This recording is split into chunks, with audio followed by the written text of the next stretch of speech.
সংখ্যানুপাতিক নির্বাচন ব্যবস্থা বা পিআর পদ্ধতিতে নির্বাচনে অনেক আগে থেকেই না করে আসছে বিএনপি।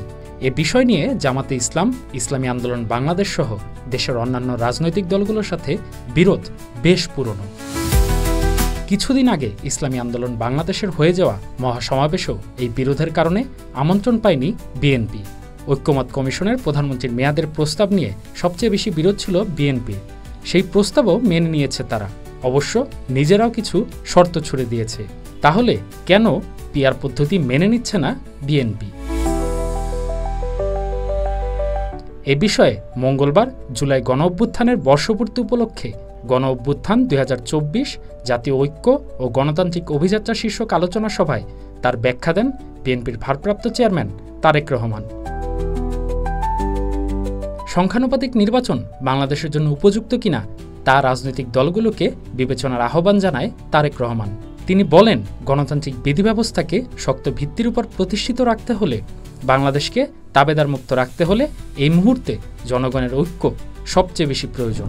কিন্তু সংখ্যানুপাতিক নির্বাচনী ব্যবস্থা দেশে ঐক্যের পরিবর্তে বিভক্তিমূলক সমাজ এবং অস্থিতিশীল সরকার সৃষ্টির কারণ হয়ে উঠতে পারে কি না, এই বিষয়গুলো গুরুত্ব সহকারে আরও একবার ভেবে দেখার জন্য আমি সকল রাজনৈতিক নেতৃবৃন্দকে বিনীত আহ্বান এবং অনুরোধ করব।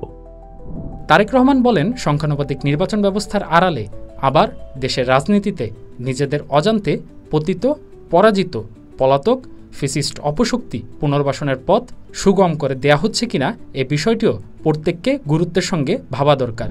আমি মনে করি নিত্য নতুন ইস্যু যদি আমরা সামনে নিয়ে আসতে থাকি, এর সুযোগে ষড়যন্ত্রকারীরা আবারও মাথা চাড়া দেওয়ার সুযোগ পাবে। বিএনপি ক্ষমতায় গেলে জাতীয় সরকার গঠন করে জনগণের সব দাবি বাস্তবায়ন করা হবে, এ কথা উল্লেখ করে তারেক রহমান বলেন, রাজনীতিবিদ হিসেবে আমাদের অন্যতম প্রধানতম কর্তব্য হচ্ছে বিশেষ করে দেশের তরুণ জনশক্তিকে বা জনগোষ্ঠীকে দক্ষ জনশক্তি হিসেবে উপযুক্ত করে গড়ে তোলা, একই সঙ্গে রাষ্ট্র এবং সমাজে গণতন্ত্র এবং আইনের শাসন নিশ্চিত রাখা।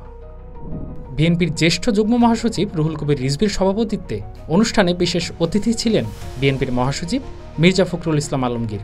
অনুষ্ঠানে শহীদ আবু সাইদ, শহীদ মীর মুগ্ধ, শহীদ ওয়াসিম সহ জুলাই শহীদদের অনেকের পরিবারের সদস্যরা উপস্থিত ছিলেন বিগত আওয়ামী লীগ সরকারের সময় গুম ও খুনের শিকার অনেকের স্বজনেরা।